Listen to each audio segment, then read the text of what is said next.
Under the law and under the Constitution, what role may the military play at a time of civil unrest? Nick Schifrin, our foreign affairs and defense correspondent, is here to walk us through that question. And Nick, the president has said that if cities or states can't protect life or property, that he's going to send the military in and, in his words, solve the problem for them. Can he do that?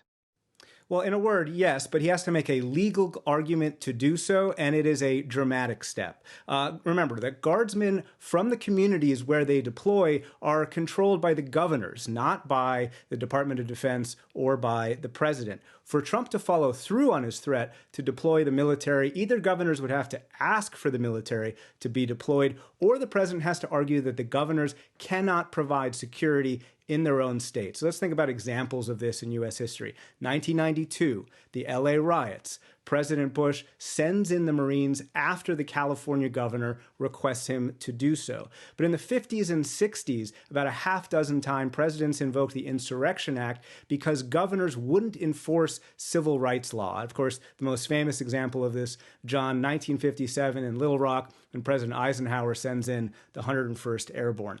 This, of course, is a very, very different situation. A senior defense official told us today that the Pentagon would prefer not to use any active duty military. And to be clear, the Pentagon says there are no active duty military responding to any of these protests. But given the presidential threat, John, there are now active duty military police outside Washington, D.C., could be deployed if they're asked to be. And Nick, why can the president do that in Washington, D.C.?